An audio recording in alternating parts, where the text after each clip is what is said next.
मोठमोठ्या कंपन्या आणि आता जर परिस्थिती पाहिली तर तो काळ आणि आत्ताचा काळ असं वाटतं की फार तो 50 वर्षापूर्वीचा काळ होता की काय. हा फार मोठा बदल येत्या काळामध्ये झालेला आहे. 11-12 काही 2 वाजले तरी हे सुरक्षित आणि दिवसा प्रवास करतो की काय अशी परिस्थिती सध्याची निर्माण झालेली आहे. या 10 वर्षामध्ये जो काही विकास झालेला आहे तो वास्तविक पाहता अतिशय चांगल्या प्रकारचा आहे. तर त्या माध्यमातून दादा कोणताही प्रश्न तिथे गेला तर दादांनी कधी टाळाटाळ केली किंवा नंतर बघू किंवा साहेब घरी नाहीत ही पाटी दादांच्या नावावर कधीच लागलेली नाही. की दादा दररोज कुठं ना कुठं सोसायटीच्या माध्यमातून प्रश्न मिटवण्यासाठी रात्री अपरात्री कुठं ना कुठं निश्चितच असतात.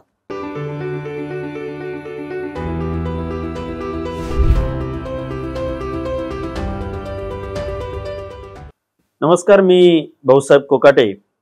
आज आपल्या या स्टुडिओमध्ये एक असं व्यक्तिमत्व आलेलं आहे की वयाने तरुण, कर्तृत्वाने हरहुन्नरी आणि स्वतःच्या कर्तृत्वातून आपली जन्मभूमी सोडून कर्मभूमीत या ठिकाणी माढा तालुक्यातून, सोलापूर जिल्ह्यातून माढा तालुक्यातून इथं वास्तव्यास असलेले सन्माननीय ज्ञानेश्वरजी सुतार साहेब आज आपल्या समवेत आहेत. सुतार साहेब नमस्कार. नमस्कार साहेब. सुतार साहेब, मला एक गोष्ट सांगा, तुम्ही इथं वास्तव्यास आहात, या ठिकाणी उपस्थित आहात, इथं काम करत असताना तुम्ही या भोसरी विधानसभा मतदारसंघामध्ये राहता. साधारण किती वर्षापासून तुम्ही वास्तव्यास इथं? 10 वर्ष झाली कमीत कमी इथं वास्तव्यास. इथं कुठं राहिलाय तुम्ही? जाधववाडीमध्ये. जाधववाडी. हो. मला एक सांगा साहेब, 10 वर्षापासून तुम्ही इथं राहिलाय म्हणजे साधारण आता 2014 पासून तुम्ही इथं आहात. 10 वर्ष म्हणजे ते 6 आणि हे 4. तर असा काय बदल वाटतो तुम्हाला इथं राहत असताना? प्रथमतः 2007च्या सुमारास आम्ही टाटा मोटर्स मध्ये जॉईन झालो. टाटा मोटर्स मध्ये जॉईन होत असता काम करत असताना आम्ही सुरुवातीला साणे चौक मोरेवस्ती या ठिकाणी राहिलो होतो. हा जाधववाडीचा जर परिसर पाहिला तर अक्षरशः काळाकुट्ट अंधार अशी परिस्थिती दिवसा सुद्धा असायची. या स्पाईन रोडच्या माध्यमातून ब्रिजेस झाले, मोठमोठ्या कंपन्या आणि आता जर परिस्थिती पाहिली तर तो काळ आणि आत्ताचा काळ असं वाटतं की फार तो 50 वर्षापूर्वीचा काळ होता की काय अशी परिस्थिती म्हणजे आज आठवली तर वाटते. भूतकाळात गेलं तर तसं वाटतं. तर हा फार मोठा बदल येत्या काळामध्ये झालेला आहे. 10 वर्षापूर्वीची जाधववाडी आणि आत्ताची जाधववाडी यामध्ये तर बदल आहेच, परंतु बाकीच्या गोष्टींचा विकास झालाय तिथे परिसरात? हो निश्चितच. तुम्ही मान्य करताय? हो निश्चित मान्य करताय. काय काय काय बदल झाला असं? सर, या परिसरामध्ये सुरुवातीला आमची कंपनी जर सुटली तर सेकंड शिफ्ट करून घरी जाताना आम्हाला भीती वाटायची. एव्हाना बऱ्याच लोकांना मारहाण सुद्धा म्हणजे व्हायची त्यावेळेला. परंतु आता चालू परिस्थितीत जर बघितलं तर रस्त्याच्या स्ट्रीट लाईट असतील, ब्रिजेस असतील किंवा एव्हाना आपल्या डिपार्टमेंटच्या जे काही गाड्या वगैरे जातात तर त्यामुळे हा 11-12 काही 2 वाजले तरी हे सुरक्षित आणि दिवसा प्रवास करतो की काय अशी परिस्थिती सध्याची निर्माण झालेली आहे. या सगळ्याचं श्रेय कोणाला द्याल तुम्ही? या सगळ्याचं आता 2007ची परिस्थिती आणि 2014 नंतर आता 2024 पर्यंतची, तसं पाहिलं तर मग या सगळ्याचं श्रेय कोणाला जातं? आता कसं आहे, विकास ही एक निरंतर चालणारी प्रक्रिया आहे. ती कधीच खंडित होऊ शकत नाही. जेवढा बी विकास त्या नेत्यांनी करेल तेवढा विकास हा होतच राहतो. बरोबर आहे. परंतु सध्याच्या परिस्थितीत जर विचार केला, आदरणीय महेशदादांचं विधानसभेच्या ह्याच्यातून पाहिला हा भाग त्यांच्याकडे आहे. गेली 10 वर्षापासून 15 वर्ष झालं ते आता हॅट्रिक करतायत सध्याच्या काळात. तर या 10 वर्षामध्ये जो काही विकास झालेला आहे तो वास्तविक पाहता अतिशय चांगल्या प्रकारचा आहे.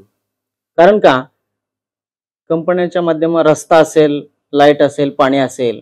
पिंपरी चिंचवड हा भाग जर घेतला आणि अभ्यासपूर्वक जर विचार सांगायचं म्हटलं तर पाठीमागच्या 10 वर्षाच्या काळामध्ये जर पिंपरी चिंचवडची लोकसंख्या बघितली, एव्हाना पिंपरी चिंचवडची बघण्यापेक्षा आपला चिंचवडचा लेफ्ट साइडचा जो परिसर आपल्याकडला बघितला, देवाळंदे, चिखली, मोशी या प्रभागामध्ये या 10 वर्षामध्ये खूप म्हणजे 2 ते 3 पटीपेक्षा जास्त लोकसंख्या वाढलेली आहे. बरोबर. आणि यांना लगेचच सगळ्या सुविधा पुरवायला कुठलंही शासन असो किंवा हे तर ते शक्य होत नाही. बरोबर. परंतु दादांनी अतोनात प्रयत्न केले आहेत.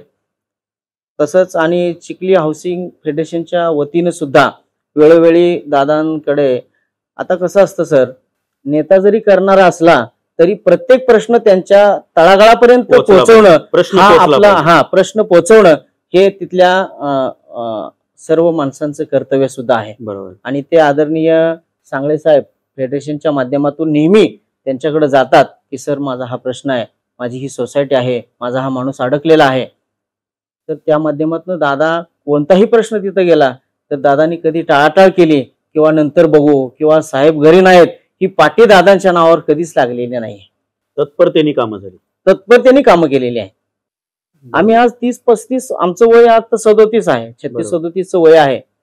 आपण गावाकडच्या परिस्थितीत जर पाहिलं तर आमदार बघायला गर्दी करावी लागते किंवा हे आमदार आहेत किंवा गावात आले, तालुक्याच्या ठिकाणी आले तर आपण ते पाहण्यासाठी गर्दी करतो. परंतु सर अशी परिस्थिती पिंपरी चिंचवड मध्ये तरी आहे की दादा दररोज कुठं ना कुठं सोसायटीच्या माध्यमातून प्रश्न मिटवण्यासाठी रात्री अपरात्री कुठं ना कुठं निश्चितच असतात, भेटतात आणि भेटतात. सामान्य माणसांनी कॉल केला तरी भेटतात. एखाद्या कुटुंबातला लहान मुलाचा वाढदिवस जरी असला तरी दादांना वेळ असेल तर आवर्जून येतात. बरोबर. आता वेळ ही अशी महत्वाची गोष्ट आहे की आपल्या तुटपुंज प्रपंचात सुद्धा आपल्याला वेळ मिळत नाही. बरोबर. बरेच कार्यक्रम आपण अटेंड करू शकत नाही. सरळ सांगतो आपण, का मी येणार होतो पण मला वेळच मिळाला नाही. आणि आमदार म्हटलं तर हा एवढा मोठा मतदारसंघाचा प्रपंच करायचा आहे त्यांना. बरोबर. त्यांना किती वेळ मिळेल, तरी ते वेळ काढतात आणि तरी यातून सुद्धा ते अतोनात प्रयत्न करत असतात. ही एक माझं स्वतःच ऑब्झर्वेशन आहे. मला एक सांगा सुतार साहेब, या सगळ्या गोष्टीमध्ये दादांनी तुमच्या सोसायटीसाठी किंवा तुमच्या वैयक्तिक जीवनामध्ये मित्रांसाठी एखादी अशी गोष्ट आहे का ती तुमच्या स्मरणात राहते? हो, निश्चितच साहेब. आता आमची सोसायटी छोटी आहे, आम्हाला कोणत्याही प्रकारचे विकसकांचे वगैरे त्रास नव्हते. आणि जे काही नॉर्मल प्रश्न असतातच, कुठलाही बिल्डर असेल किंवा नेता असेल तर तो 100% यशस्वी होत नसतो. बरोबर. तसे छोटे मोठे प्रॉब्लेम होते, परंतु ते आमच्यामध्ये परस्पर संबंधामध्ये ते मिटून गेले, असं विशेष काही नाही. परंतु काही प्रसंग आहेत ते या ठिकाणी मी शेअर करू शकत नाही. परंतु दादांनी तशा प्रसंगी सुद्धा वैयक्तिक हा कुठल्या पक्षाचा, कुठला माणूस, कुठलं गाव, कुठलं हे न सांगता, एव्हाना ओळख सुद्धा नव्हती तरी सुद्धा दादांनी अशा परिस्थितीमध्ये अतिशय चांगल्या प्रकारे मदत करून आमच्या काही सहकार्यांना अतिशय बिकट परिस्थितीतून त्यांना मदत केलेली आहे आणि त्यांना बाहेर काढलेला आहे. सुतार साहेब, मला एक सांगा, एक आता शेवटचा प्रश्न विचारतो मी. ह्या सगळ्या गोष्टी करत असताना आपण दादांबद्दल माढा तालुक्यातील, विशेष करून माढा तालुक्यातील, सोलापूर जिल्ह्यातील जनतेसाठी, दादांसाठी काय आवाहन कराल? सर, मी जनतेला एकच आवाहन करू इच्छितो की आपल्याला दैनंदिन जीवनामध्ये जगत असताना ज्या काही सुविधा द्यायच्या असतात ते प्रशासन देत असतं, परंतु प्रशासनाला जागरूक करण्याचं काम एव्हाना त्या नेते मंडळींचं असतं. आणि दादांनी अनेक वेळा प्रशासनाला जागरूक करण्याचं काम केलेलं आहे. तसेच आपण जगत असताना आपला धर्म, आपली संस्कृती हे सुद्धा तितकंच टिकवणं गरजेचं आहे. आणि त्याच धर्तीवरती आदरणीय दादांनी या पिंपरी चिंचवड शहरामध्ये संतपीठ असेल, मोठमोठे दवाखाने असतील, तसेच हायकोर्टाचंही काम या पिंपरी चिंचवडमध्ये होतंय. अशा अनेक पायामूल्य गोष्टींचा माझा मुलगा उद्याचा हायर एज्युकेशन हे माझ्या घराच्या जवळ शिकला पाहिजे. माझ्या मुलांना उद्या या महाराष्ट्राच्या वैभवातलं पारंपरिक सांस्कृतिक शिक्षण त्यांना जवळ मिळालं पाहिजे. आणि हीच तडजोड आणि हीच या पिंपरी चिंचवडमध्ये आदरणीय दादांच्या माध्यमातून खूप चांगल्या प्रकारे झालेले आहे. तर माझं तमाम मतदारांना किंवा यांना, आता शेवटी घटनेने घालून दिलेला अधिकार आहे प्रत्येकाला, निवडणुका येतात, निवडणुका चालतात, उभा राहणं किंवा एकमेकांच्या बद्दल बोलणं वगैरे. तर अभ्यासपूर्वक बोलायचं म्हटलं तर मतदान हा जन्मसिद्ध हक्क आहे आपला आणि तो आपण बजावला पाहिजे. आणि खऱ्या अर्थानं पक्षपाती न बघता माणूस पाहून मतदान केलं पाहिजे की तो आपल्या वैयक्तिक जीवनामध्ये, आपल्या प्रापंचिक जीवनामध्ये, आपल्या समाजासाठी, आपल्या धर्मासाठी, आपल्या परिसरासाठी जो कोणी खरंच उमेदवार त्या मापात आहे की नाही हे तपासून प्रत्येक उमेदवारानं मतदान करणं गरजेचं आहे. आणि मतदान तर 100% केलंच पाहिजे. जर तुम्ही मतदान नाही कराल तर तुम्हाला बोलण्याचा अधिकार मुळीच नाही. बरोबर. मग मी या निमित्तानं एवढंच आवाहन करतो की मतदान 100% करा आणि आदरणीय दादांना सुद्धा या निमित्तानं या येणाऱ्या काळामध्ये निश्चित निवडून देण्यास काहीच हरकत नाही आणि तसा विचार करून मतदान केलं पाहिजे. ज्ञानेश्वरजी सुतार साहेबांनी दादांच्या व्यक्तिमत्वाच्या बाबतीत अनेक पैलू उलगडले. एक माढा तालुक्यातील युवा सहकारी इथं येतो, इथं राहतो, इथं आपल्या स्वप्नांना आकार देतो. जेव्हा ही मंडळी इथल्या लोकप्रतिनिधीबद्दल इतकं भरभरून बोलतात त्यावेळेस एक गोष्ट निश्चित आपण लक्षात ठेवली पाहिजे की रक्ताची नाती जरी नसली तरी माणुसकीची भिंत उभं करण्याचं काम आमदार महेशदादांनी केलेलं आहे. आणि हीच माणुसकीची भिंत ज्यांना उभी करता आली त्यांनी विकासाच्या भिंती उभ्या केल्या. हे जेव्हा ही मंडळी मान्य करतात तेव्हा निश्चित स्वरूपात विकास झालेला आहे, तो होतोय आणि तो होतच राहणार आहे. फक्त आपली दूरदृष्टी चांगली असली पाहिजे, आपल्या दूरदृष्टीला तो विकास दिसला पाहिजे, हीच भावना आहे.